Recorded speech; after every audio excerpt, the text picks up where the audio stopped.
Hello, everybody. Welcome to Therapy Dog Talk. My name is Sherry. My pup's name is Sunny, and each week we talk with different therapy dog teams around the world about the impact that they're making in their regions. If you're just getting started or not sure where to get started, we have a free guide for you that you can find at freeguide.therapydogtalk.com. And you can also join our free community at community.therapydogtalk.com. Today I'm really excited to speak with Tania about her experiences volunteering with Molly Rose through Paws for Therapy in Texas. They volunteer at a variety of different locations, and so I'm really looking forward to hearing their story. Hi. Hi. How are you? Fine, and yourself? Pretty good, thank you. I see Molly Rose there. Yeah, here in Miss Molly, we invite her to join us because basically it's all about her. Of course. Awesome. Well, Tania, for those who don't know you and Molly Rose, would you like to introduce yourself? Yes, Molly Rose is a golden retriever. She's 10 years old. I got her, she was a puppy. The idea was for her to be my daughter's dog because she has a speech delay.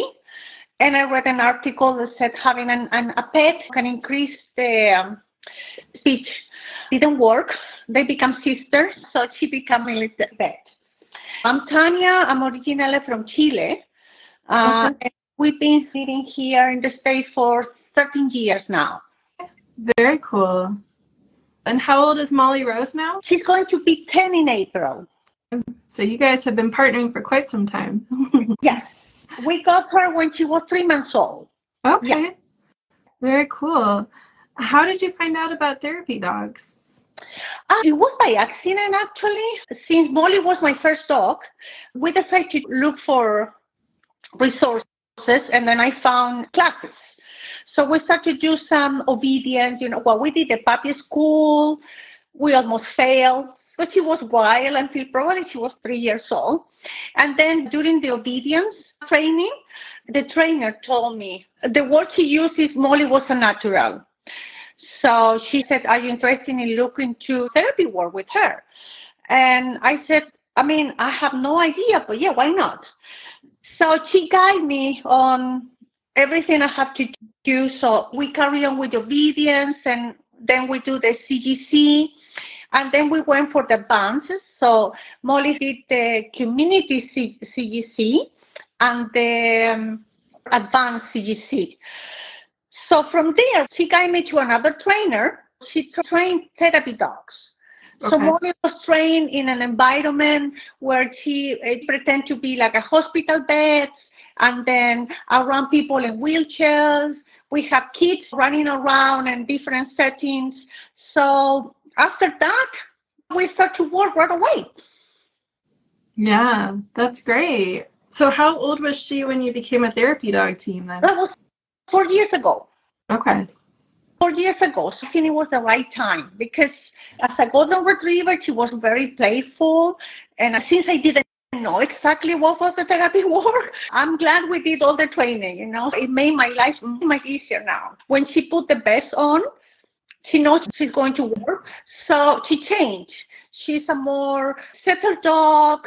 She gets very excited, though, when she recognizes the places. But I don't know if I will do that when she has 3. Probably she will be pulling me through the hospital door or things like that. So every dog is different. Yeah, it can take Goldens a while to calm down with that energy, for sure. She still is a jumper, though. Sometimes, every time when we go, for example, to the hospital, we met in a volunteer room. And she needed the 2 minutes, to settle down, because when she sees the other dog or when you see the other handlers, the other volunteer, go like, oh, and she cries, and then she turn around and say hi to everybody.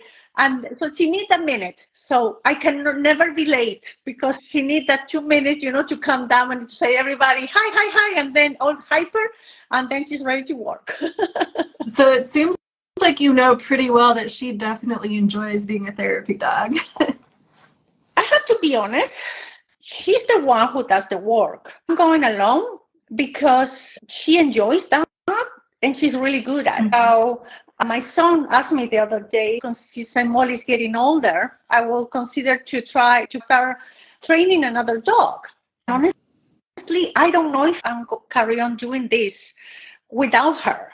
For me, she's the one who does the job. Yeah. I'm just the handler. I just facilitate what she cannot do. You know, she cannot dry herself. She cannot get into the beds with people, or she cannot sign out. She's the one. She does the work. So it sounds like you really decided to do this because she enjoys it, not because it was something that you had to want to do necessarily. I'm always working. Since I'm a young girl, I volunteer. I live in another country before here, and I was in charities with people coming from another country, orphan kids. But honestly, therapy work was a world I didn't know about it until I'm here. So I'm really excited to do it. I'm enjoying it too. So, I mean, she's great. She still have plenty of life, so I'm not thinking ahead. I will decide, but we are enjoying this. But it's funny because a lot of other people is their call, and I love doing therapy work. But I found it because of my dog. You know, it's not because I look into. It was by accident, and it was a great accident, if you may. So you really like volunteering then, and just always have as well. Yeah. What is it that you really enjoy about volunteering with Molly? Well, I think the key is to be in a good group. We volunteer through Paws for Therapy. Okay. It's a small group compared to others. We are like 50 volunteers. And so I like it because we have like a team, you know, and you can join any team without trouble. So this is the first thing I like. The second one, I think my favorite one are hospitals, and then special kids need. Yeah. So we are with 2 other dogs. We currently visit a facility with kids in the spectrum. A lot of them are low function, so I think 80% of them are not verbal. They have a lot of sensory issues. So we start going there last September. Mm-hmm. So some kids, they couldn't even touch Molly because they couldn't handle the touch. Now, a lot of them start to say Molly, and that is a big deal. You know, they recognize as a Molly, and they dare to touch her. Sometimes they're kind of a little bit rough, but Molly knows that, so she's good at it. Another thing is learning about body language for Molly. So I know exactly when she's uncomfortable or when she's overwhelmed and she needs a break. And so far, she's been amazing. And that is, a major day when you see a kid, they cannot talk or they cannot communicate. But they see those dogs and they say, yay, Molly, and then try to touch them. Although it's a lot. And when hospital, we have different experience. But we love the feeling to see people, her eyes light up when they said, oh, you made my day or things like that. That is the reward, basically. Yeah, I love that. It sounds like she's really making an impact there. She is. She has a little fun too. When we go to visit, for example, I was told you can make your own card for Molly Rose. So I don't know if you can see it. This is a business card. It's very cute. And when we go and see kids, we gave them this. We said, I met Molly Rose today. Aww. So when we go to schools, we gave the kids stickers so the parents know what are they talking about. Yeah, I love that. What do you think Molly's favorite part about volunteering is? Oh, petting. I think Molly's a very needy dog. So imagine people just go to see her and just pet them with no stopping. That's why she's so happy. She enjoyed to be pet and the attention. Did anything surprise you along your training journey with her? We have a couple of experience when we were with another group working with babies. It was an entity here in Houston where they foster kids while the parents, are in a difficult time. So there was college students living with the kids, and there were like 3 or 4 houses. We went twice to the house where they have 6-month-old babies, and amazing how good was she with them. My youngest is 14, so Molly cannot have experience with babies or toddlers. So it really surprised me. I mean, I knew she could. I thought maybe she would be nervous or something like that, but no, she was like, I know what I'm doing. I've been with babies all my life almost. So she just lied down, and when they put the baby next, and she just put the paw on top of the baby's feet and just lie down there without moving. Otherwise, we're crawling around her, and she was just very peaceful over there. I was over next to her and, looking at any sign of distress, stress, or something like that. But no, she was just falling asleep over there. That really impressed me. That's great. We have a couple of questions in the chat. Someone was asking about a list of the areas that therapy dogs are needed. That is something that you can find at freeguide.therapydogtalk.com. I did put that in there. But Tania, how did you discover where you wanted to volunteer with Molly? My group, actually.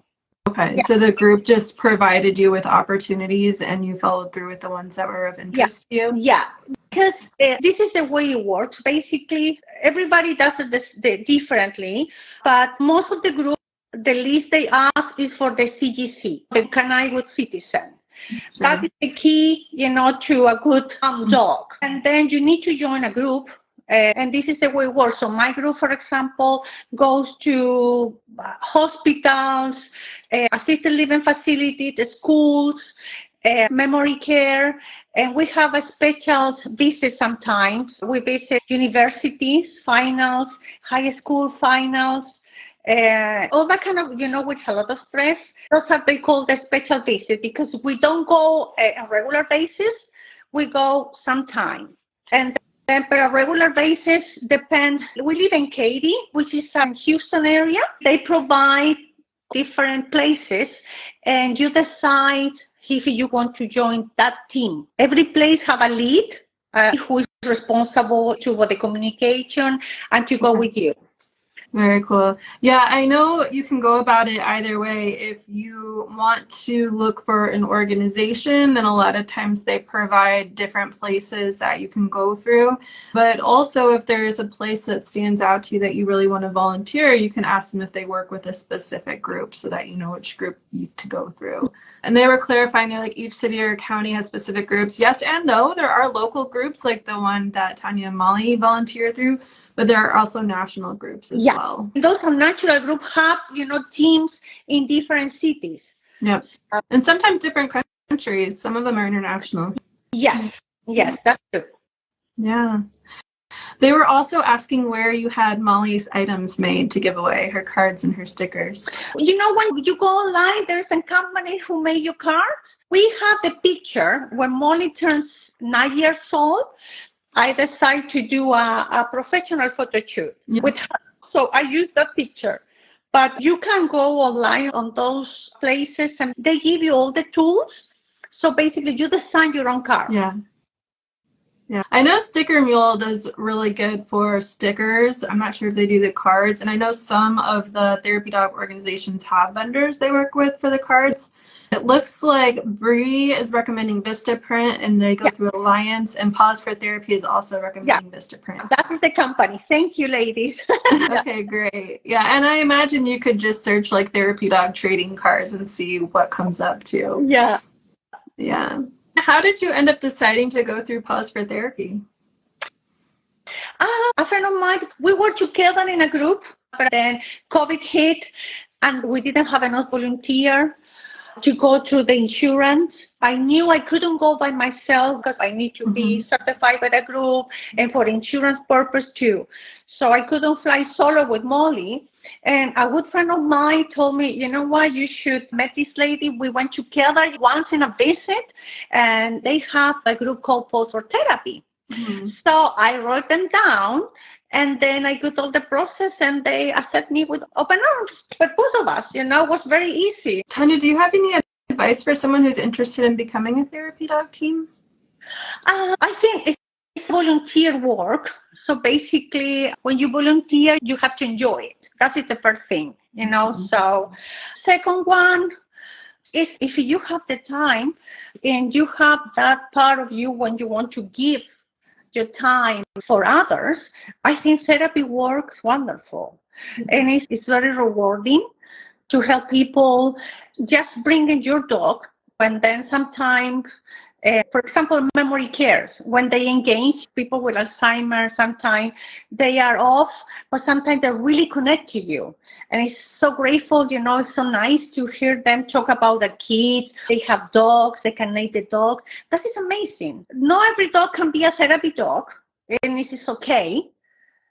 But you can find your way. Sometimes not all therapy dogs can go to hospitals, but they are great, with kids or with high schooler. So just do your training. We're advocating for positive reinforcement and for free. And then you find your way where you and your dog feel more comfortable, because that is the idea. Both of you have to feel comfortable when you go volunteer. So that's it. I think that's the only thing. If you like it, just go for it. I love that. Roxy's curious if you have a favorite memory from your therapy dog work. I have so many. It's difficult to choose one because we have some moments where, for example, last Monday, we're in one of the places where a lot of people didn't have mobility. So the only way they can reach Molly, it was if I hold Molly on my arms. So I did it like 4 times. So the first person had 5 minutes because, she's 65 pounds, so holding her on the air. But I like when people can see her and they start talking.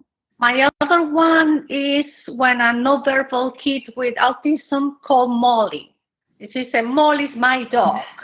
And everybody was like, yay, because he didn't speak. But now he said, Molly's my dog. That was after 5 months after, but this is a lot. And she has her, and there is some assisted living facilities where we have ladies who are waiting for us. It's nice when they say, I saw it was 10 o'clock and I've been sitting here waiting for you. And we missed the visit, and then they ask for us, so they're expecting us. So sometimes I feel a little bit anxious when I cannot make it, because I say they're going to miss me. They're going to miss her, and I break my heart. So I try not to miss any of my visits. I'm kind of a regular. Yeah. How long do you stay at most of your visits? Most of the visits are an hour and a half. Okay. Hospital are 2 hours. But it's always more because in the hospital, sometimes when we finish, it takes us almost half an hour to get to the car, because on the way back, people see you and they say, oh my gosh, it's a therapy dog, can I pet them? I say, yes, of course, and people talk. So sometimes it could be like a 2.5 hours. Yeah. All right. Well, Tania, is there anything else that you wanted to share while you're here? No, we love to do this. And I'm very lucky to be in a wonderful group. I think that makes that job much easier. Paws for Therapy is great. We love all of them. We work like a little teams, and it's so cute to see them when they see each other, and you see okay, let's go to work. So I think I'm lucky to have her. 2 trainers told me she was born to do this, which at the beginning I was kind of you really? And now I think it's true. They saw something I didn't, and because I didn't know about this world. Molly's my first dog, actually. I grew up with dogs. My grandmother had dogs. My father always had dogs, but I never owned a dog. Well, thank you so much, Tania. It's been really great talking with you and Molly, and I love the work that you all are doing together. Thank you very much for having us. It was really fun. Of course. We should have signed it earlier when she's more active, but this is not time for her. That's okay. If people want to see her being super active, they can find you at mollyrose.therapydog, right? Yes, correct. She steals the show there. She has her own Instagram, so she's the queen over there. I love it. Well, thank you so much, Tania. Have a great day. You too. Thank you for having us.